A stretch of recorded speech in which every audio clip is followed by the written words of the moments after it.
Hello दोस्तों, मेरा नाम है यूवी कौशिक और आप देख रहे हैं मेरे साथ है यूवी कौशिक शो।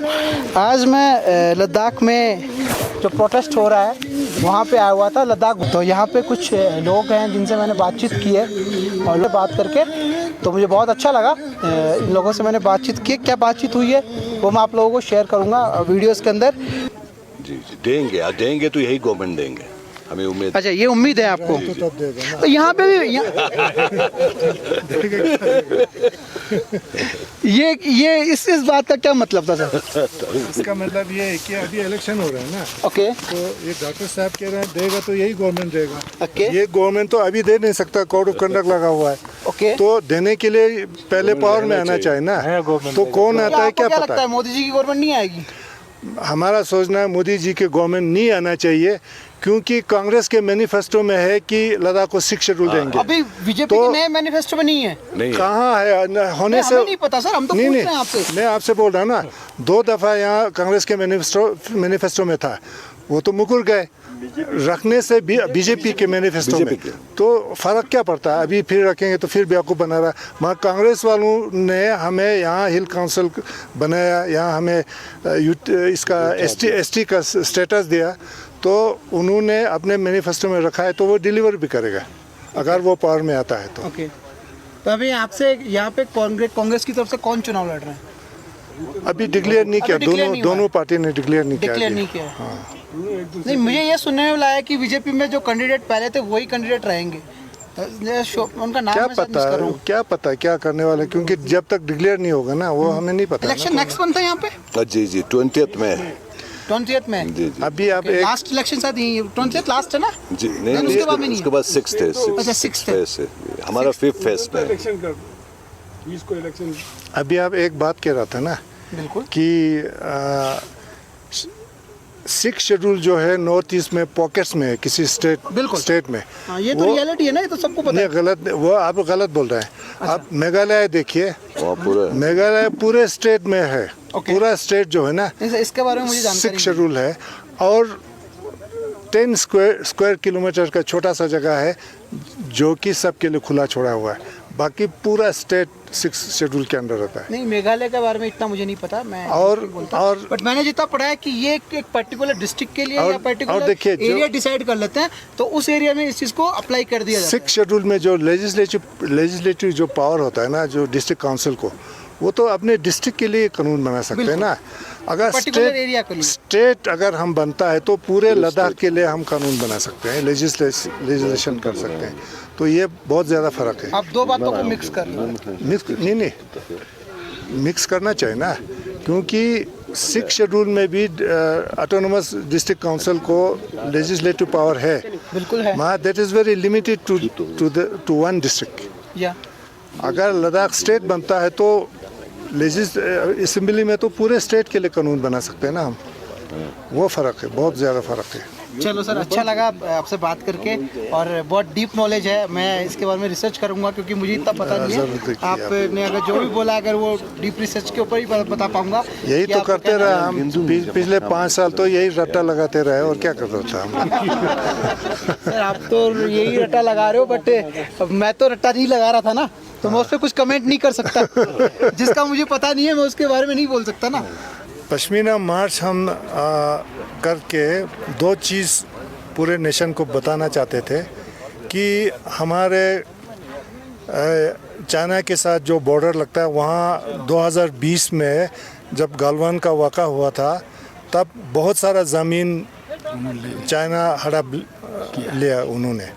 तो वो मोदी जी कहते हैं कि ना कोई गुस्सा है ना कोई गुस्सा था, तो वो बिल्कुल झूठ है। वो छुपाना चाहता है पूरे कंट्री से। हमारा बहुत सारा ज़मीन चला गया है जो कि लद्दाख का ज़मीन है, और हमारे जो चरागाह वहाँ जानवर लेके जाते हैं उनका सारा चरागाह ख़त्म हो गया है। तो इसलिए वो तो जहाँ जो लद्दाखी उस एरिया में रहते हैं उनका पूरा डिपेंडेंस उसके ऊपर पूरा डिपेंडेंट है वो लोग।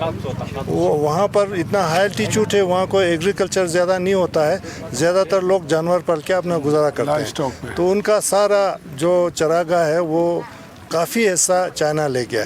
तो वो हम बताना चाहते थे, गवर्नमेंट इसको छुपाना चाहता है, तो इसलिए उन्होंने हमें जाने नहीं दिया यहाँ पर दफ़ा 144 लगाया, इंटरनेट बंद किया, हमारे लोगों को धमकी दिया। अभी आप यहाँ पर बोल रहे थे कि यहाँ पर लोगों को कोई डर नहीं। डर तो बहुत दिलाया उन्होंने। हमारे लड़कों को यहाँ से लेके बॉन्ड लिखवाने के लिए उनके ऊपर दबाव डाला, मगर हम लोग डरे नहीं, इसीलिए अब उन्होंने छोड़ दिया हमें।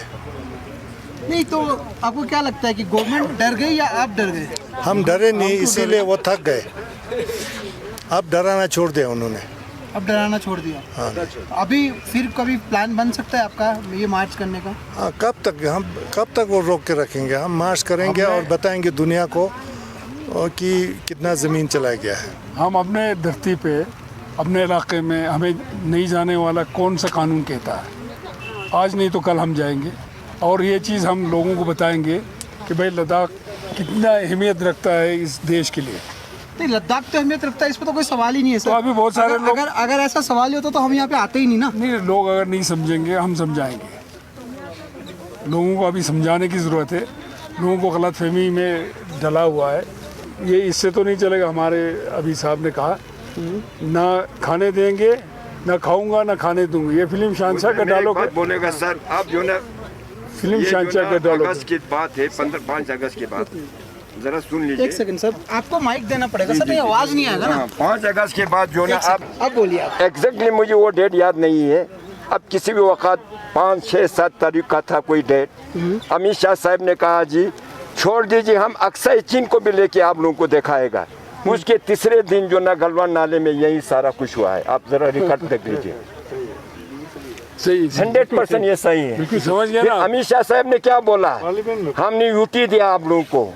यूटी देने के बाद कहता है जी यहाँ उद्योगपति आएंगे, बड़े बड़े होटल बनाएंगे, आप लोगों को होटल में जो ना काम मिलेगा। क्या मिलेगा हमें काम? आप मास्क बताइए थोड़ा सा। हमें काम क्या मिलेगा अभी बता दीजिए। वही तो काम जो ना हमें आजकल टूरिज्म होटल वाले जो ना वही काम जो ना हम दे रहा है सारे बाहर के लोगों को। सर टूरिस्ट आएंगे तो जैसे मैं बाहर से आया हूँ, हाँ। ठीक है, तो मैं यहाँ से कुछ परचेज भी करूँगा, जी। यहाँ का गाड़ी भी हम welcome इस्तेमाल करते हैं। करूँगा, जी। ठीक है। मैं अभी वहाँ से जहाँ मैं था वहाँ से यहाँ आया हूँ, तो किसी को पैसे भी दिए हैं तभी जी, तो पहुँचा हूँ। तो मेरी जो अर्निंग थी वो मैंने आप लोगों को, मतलब आपके जो आपका मतलब आपके लद्दाख से बात है, आपके ड्राइवर से, उनसे बात है, तो आया ना पैसा, जयपुर का पैसा लद्दाख में पहुँचा ना। इसका जवाब मैं दे दूँगा। इसका जवाब मैं दे दूँगा। छोड़ेगा नहीं हम लोग। नहीं, मेरे को तो क्यों पकड़ोगे सर? नहीं, ऐसा है। वही बात जो ना अमित शाह को पहुंचाएगा ना। हाँ बिल्कुल देखिए लोग ये कहते हैं कि यहाँ पर बड़े बड़े होटल बनाएंगे, बाहर से इन्वेस्टमेंट आएगा यहाँ के। होटल और इन्वेस्टमेंट के मैं भी अगेंस्ट हूँ, बट टूरिज्म के मैं अगेंस्ट नहीं हूँ। हम वेलकम करते हैं। नहीं, आप मेरा बात तो सुन लीजिए ना। तो यहाँ के लोगों को एम्प्लॉयमेंट मिलेगा। मैं आपके नॉलेज के लिए ये बता दूँ कि हमें एम्प्लॉयमेंट क्या देंगे। हम लाखों लोगों को लद्दाख में एम्प्लॉयमेंट देते हैं टूरिस्ट सीज़न में। जो सारे होटल में जो काम करने वाले हैं सारे बाहर वाले हैं, लोकल नहीं है। होटल हमारा है मगर काम करने वाले बाहर के लोग हैं। नौकरी हम देते हैं, वो बाहर वाले क्या देंगे। हमारे लद्दाख में मैन पावर की कमी है, इसीलिए हमें मैन पावर बाहर से मंगाना पड़ता है। ये बहुत गलत एक कंसेप्शन लेके आते हैं लोग। और यहाँ पर समर में आप देखेंगे, बाज़ार में जाएंगे तो 10 लोग गिनेंगे तो 10 में 9 वाले बाहर से लोग आते हैं, यहाँ काम करते हैं, पैसा कमा के सीज़न के एंड में वापस जाते हैं। तो हम लोग बाहर के लोगों के अगेंस्ट नहीं है। हम अंधाधुन इंडस्ट्रियलाइजेशन और अंधाधुन ये जो डेवलपमेंट करते हैं उसके ख़िलाफ़ हैं। इसको हम खुद रेगुलेट करना चाहते हैं। बाहर के लोग आके रेगुलेट ना करें। यहाँ पर जो ऑफिसर्स बैठे हैं वो डिसीजन ना ले, डिसीजन हम लें। इसका मतलब ये हमारा 2 चीज़ है। 6 शेड्यूल हमें सेफ गार्ड के लिए चाहिए। यहाँ का 97% पॉपुलेशन जो है वो ट्राइबल है, तो उनके सेफ गार्ड के लिए हमें 6 शेड्यूल चाहिए। और स्टेटहुड हमें इसलिए चाहिए क्योंकि अभी हमें जितना पैसा मिलता है सारा ये जो 90% जो है ब्यूरोक्रेट उसको कंट्रोल करते हैं, वही डिसीजन लेते हैं। स्टेटहुड हमें मिले तो सारा पैसा हमारे हाथ में आएगा। हमारे इलेक्टेड MLAs या गवर्नमेंट जो होगा वो डिसाइड करेंगे। और अभी जितने ब्यूरोक्रेट्स हैं हमारे लद्दाख में, वो किसी इलेक्टेड लोगों के अंडर नहीं आता है। वो सब क्या कहते हैं, यहाँ के शहंशाह हैं लद्दाख के, ये लोग डिसीजन लेते हैं। मैं एक्सप्लेन कर देता हूँ, आप जो कहना चाह रहे हैं आपने बहुत डीप में बोल दिया। हाँ। उसका शॉर्ट में मैं एक्सप्लेन कर देता हूँ कि आप ये कहना चाह रहे हैं कि जो पावर ब्यूरोक्रेट्स के पास, आप किसी भी ब्यूरोक्रेट्स को डायरेक्ट सवाल नहीं कर सकते, वो वाया सरकार के होगा। और अगर आपका कोई एमएलए होगा, एमपी होगा, या एमपी तो खैर है ही आप लोगों के, अगर एमएलए होगा या कोई लोकल्स कोई बॉडीज़ का कोई बंदा होगा, तो आप उससे डायरेक्ट 5 साल बाद में सवाल पूछ सकते हैं कि आपको। ये लोग आंसरेबल है नहीं। पॉलिटिशियन होता है, उसको हर 5 साल के हाँ, बाद exactly, जॉब वही देना मैं होता कहना है। चाह रहा हूँ हाँ। कि आप उसको जाके सवाल पूछेंगे 5 साल बाद में, वो जब वोट मांगने के लिए आएंगे तो आप उनसे सवाल पूछेंगे, भाई 5 साल में आपने किया क्या हमारे लिए। उसको कोई- लेकिन ब्यूरोक्रेट से आप ये नहीं कर सकते। नहीं कर तो करना चाहे तो क्यों करेंगे, वो करने को उनकी ज़रूरत ही नहीं है, क्योंकि वो अकाउंटेबल है नहीं हमसे। एग्जैक्टली, वो अकाउंटेबिलिटी है ही नहीं उनकी। हाँ। ओके, हाँ, ये बात है। अच्छा लगा सर आपसे बात करके। अब कहाँ है? राजस्थान से? मैं राजस्थान से जयपुर से हूँ सर। अच्छा, राजस्थान जयपुर रूरल तो शायद कांग्रेस को जा रहा है।